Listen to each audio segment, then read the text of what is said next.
You have to get the crowd first. You're recording it, you gotta go in a circle. Oh, it's really blurry. It's okay, it doesn't.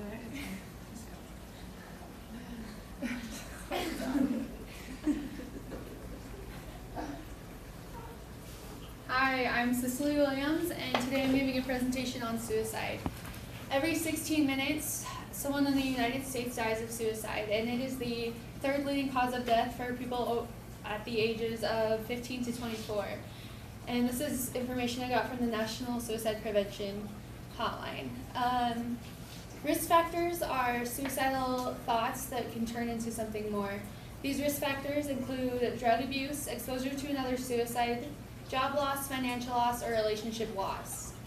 There are also other people who choose to take suicide because it's considered noble in their religion, or because it might be their time to go anyways, and so they just decide to do that because it's easier. Most risk factors are part of a mental disorder and not physical.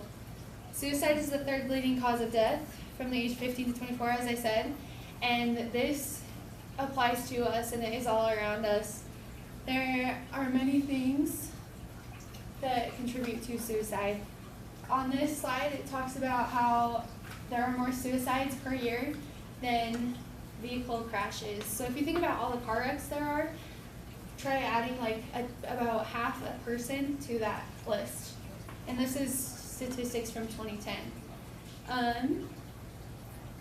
When I was in 7th grade, I attended Teton Middle School, and there was a girl that was in my class, and she decided that she didn't want to be living anymore, and that from other factors going on in the community, she decided that she wanted to take her life.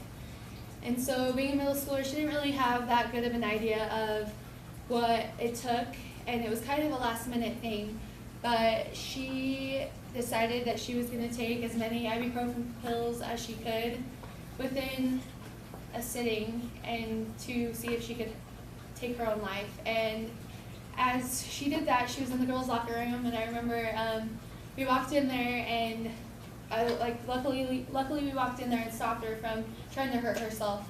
But this just goes to show the effects that suicide has on the community. The year before that, in 2010, at Teton High School, there were 2 students who took suicide, and the next year there was another student who took suicide. And from then on, from 2010 to 2014 now, there has been multiple former students that have taken their lives, and also community members. And this just goes to show the effect that one suicide can have on the community. These are some of the things that I talked to Monty Wolstenhume, who is a superintendent at Teton High School, and he was while these things were going on. And he described it as disruptive to schoolwork. They lost focus, there was much mental emotion, complicated grief, it was devastating, and there was intense emotional pain and helplessness. Mr. Wolstenhume had to help deal with the students, and he said he emphasized how hard it was to keep the students going. There's a lot of school days that they canceled because of these, and it was all started by one person. And after that, many other students attempted, and obviously it didn't work out. But this is a quote from Breathing Space, which is a prevention hotline online. "The emotional tolls are impossible to calculate, and their effects endure well beyond the event, often for a lifetime." Next, I'd like to talk about some preventions that you can take.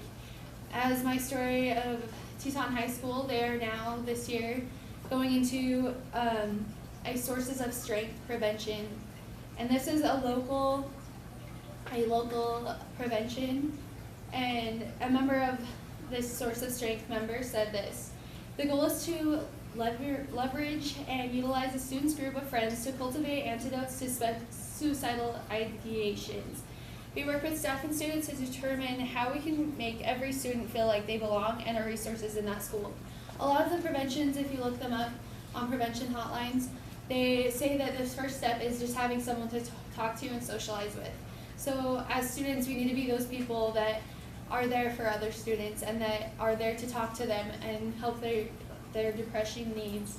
There is also, like, nationally and internationally, there are many prevention tips online that include going to doctors or therapeutic methods. And so a lot of people take that into their perspective.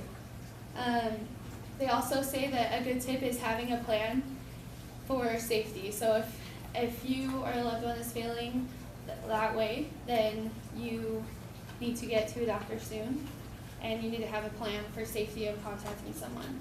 And the effects here are shown.